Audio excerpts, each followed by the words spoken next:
I've reinvented myself more than 3 times. I moved to the Middle East when I was 21. I built a styling empire. And then at 35, everything blew up. And what do I mean by that? Personally and professionally, I reinvented myself all over again. I believe whether you're 25, 35, 45, 65, whatever it is, you're never too old or too young to reinvent yourselves. And in this YouTube video, I want to share with you all the things that I did on all those iterations of reinventing myself and what I do with clients now when it comes to their personal brand to help them reinvent, rebrand, and help them step into their new chapter. Did you know that the average person changes their career more than 7 times? I didn't until I researched for this YouTube video, and I made a ton of notes here. But I believe if you're feeling stuck right now, you're not alone. So many people feel stagnant either in their career or even in their relationship. And at 35, if you were like me, I was stuck in them both. I moved to Dubai as cabin crew when I was 21. I loved the job. It was an opportunity to leave Edinburgh in Scotland, which is a beautiful city, but I just wanted to see the world. And the truth is, I think for me, moving here was the foundation and the chapters to a whole new beginning I didn't even know existed. I launched my first business. Dubai is hugely inspiring. And even in those days in 2004, 2005, what you see now just didn't exist. But honestly, the opportunities were insane. So I launched what was the Middle East first personal shopping and styling agency, and I absolutely love it. And you know, the thing is, for me, I thought that I was going to do this forever. You might be in a role right now where you think, do you know what? I'm going to be doing this forever because I love it right now. But you know what? Things change and you change. And I think that's it. I got to work with luxury brands. I got to work with incredible human beings, really empower their confidence in their personal style. But it got to a point after 15 years where, I evolved, I grew, and I wanted more. And I think we can outgrow a fabulous life and want something else. So after 15 years, I was really craving change, not just personally, or not just professionally, but I should say personally as well. And I felt both a little bit trapped in my marriage and in my career. Now, this is entirely personal. You might be just feeling stuck in your brand and just going, I want to show up differently. In this video, I'm going to be telling you how you can be doing that now. So I think for me, in that stage where I was feeling so stuck, I got really honest. And this is step one, really. Get honest about where you are. So I've got a few questions that I think you should ask yourself. What's not working for your life right now? What feels completely misaligned with who you're becoming? Where do you feel stuck? And I think for me, that's where I realized it wasn't just work, it was personally as well. And I think this is a great question. Ask yourself, what am I no willing to tolerate? From now on in, what am I no willing to tolerate? And for me, it was both parts. It might be for you, do you know what? You want to move city, you want to move country. Maybe you want to pivot your business. Maybe you want to start on your own. Maybe you want to go and work for this incredible employer. Whatever it is, think about where you are and what's holding you back. Now, step two is define who do you want to become. So when I'm working with clients, I always get them to think about their personal brand as not just who they are now, it's the shoes that you want to step into. I often think when I was little, my mum used to take me to the shoe shop in the UK, for anyone who might know, it's called Clark, and she always used to make us get the shoes that were way too big for us. So for the first 6 months of school, primary one, primary two, we'd be wearing shoes that we didn't quite fit, and then we grew into them. And that's what I feel your personal brand needs to be. It is who you are now, but it's also the shoes that you want to step into. So questions that I want you to think about is, what does the next level of your life look like?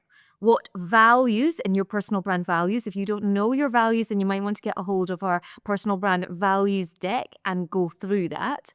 What are your values and how are they guiding this version of you? What does this version of you do daily? I think that's really important. Habits.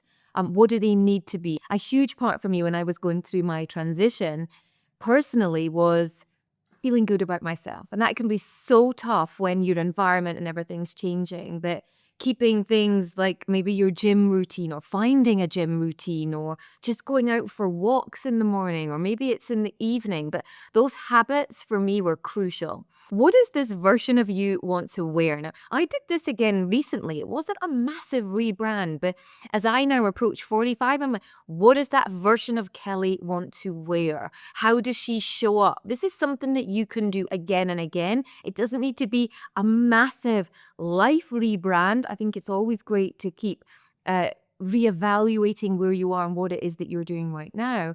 However, what you wear impacts that. How's your hair? What about your makeup? What are the little things that you can be doing that help you show up differently and bring more confidence? What do you spend your money on? Is it personal development? Is it flying business class? Is it um, new clothes? Is it your kids? Do you want to evolve from that? You want to think about clarity is everything. So you can't hit a target you can't see. You don't need to know the whole path to get there, but to have some sort of vision. Create that mood board of the apartment that you want to live in. When I was going through the particularly challenging time when I went through my divorce, I got really clear on where did I want to live and what was my environment. And I talk about that in another YouTube video, which I've linked in the caption below, how I lived in a 5-star hotel for 12 months. You need to watch that one if you haven't seen it. Number 3 is let go of limiting beliefs or old stories. And I think this is easier said than done, to be honest. I had to stop seeing myself as just a stylist when I was going through my kind of big rebrand personally and professionally at 35. And I had to start embracing my evolution. And this meant looking at limiting beliefs, writing them down. What do I believe? What does the version, so step 2 of the new version of Kelly look like? And you'd be thinking about that for you as well.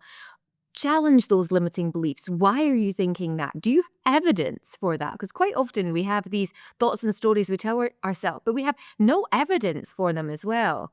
Remember, reinvention equals permission to evolve, and it's all part of the process. It's a good thing, reinvention.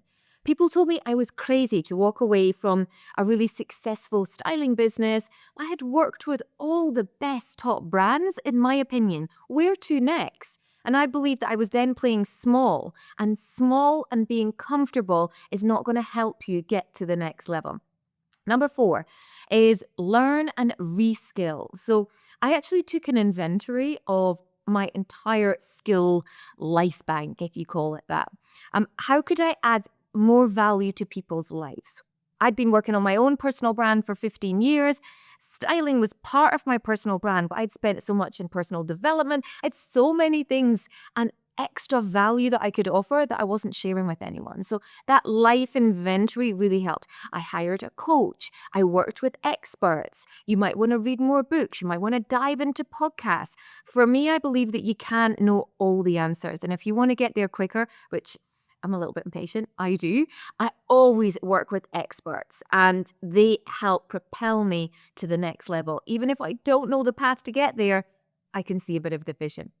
Number 5 is take small aligned action. So those little steps. So here's something that did cost me a couple of years. I didn't wait for everything to be perfect. There was also a massive pandemic that was going on, but I didn't rush. And what do I mean by that? I started sharing my journey. So I sold my styling agency and I started sharing my journey and the types of people that I felt I could help. And I began to build my personal brand business, but I focused on consistency over perfection. I didn't launch a whole new website straight away. I really wanted to get really clear on what this formula was and how I could actually bring value to other people. And it took me 2 years of repositioning my social media, my message, learning, and getting rid of all those kind of limiting beliefs to then relaunch officially with a whole new asset portfolio and a whole new confidence level because I'd already helped clients on the way. So don't wait for things to be perfect. Focus on consistency rather than intensity. I'm all for action, by the way. So you can't just sit on your sofa hoping for things to happen to you. Small steps. And it's then when you can see things in reverse, you're like, that was why I meant to do that. And you want to build proof for yourself that change is possible. Confidence comes from evidence, and that evidence comes from doing those small, aligned, actionable steps. Number 6 is be unapologetically you. If I can say anything in my experience that has really helped my business, has helped me as a person, helped me find love, helped me just show up as that person that I knew inside me was always there was being unapologetically me. So what do I mean by that? I completely rewrote how I introduced myself, how I told my story, really shared my reinvention. And it's not finished. There's more coming, but that's the thing. I owned it publicly because I'm in personal branding. I believe in transparency and it's part of my brand. And one of the things that I've done is I created this signature playbook, which there's a link below, by the way. And I answered all these questions. This I did just recently. So not when I was 35. These are all the things I've learned over my past three inventions. And even just in the last 6 months, I've been creating this playbook. So I think it's going to be so helpful for my clients, but I think it'll be helpful for you because if you've watched this, you're 10 minutes in going, I am ready to reinvent regardless of my age. So think about things on how will you tell your story moving forward? How will you introduce yourself? That was a huge part. Digitally, like my bio, it took me a really long time to get rid of celebrity stylist. And still sometimes in some scenarios, I talk about being a former celebrity stylist because there's still so much credibility with that as well. And it's up to you about whether you want to reinvent yourself publicly, but I really do believe that there's a lot of strength in sharing things that work and haven't worked. Even today, I just shared a post that talked about my Q1 and my Q2 wins and things that didn't. And I think that piece is really important. So if you're ready to work on your reinvention brand story, click the link down below because I really think this little playbook will help you. Give me feedback because this is just new, but I use it and I always believe in sharing things that I use. I never gatekeep.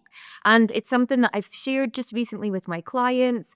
It really helped me going from being stuck to feeling and embracing this next version of you. And let me tell you, it is so empowering. So remember, whether you're 25, 35, 45, 65, 75, whatever it is, you're never too young or too old to reinvent yourself.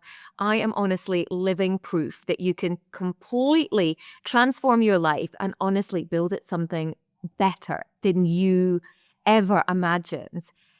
If this resonated with you, give it a thumbs up. I'm really enjoying creating this kind of content on confidence, your personal brand, you showing up because you have the power to do it. Thanks so much for watching.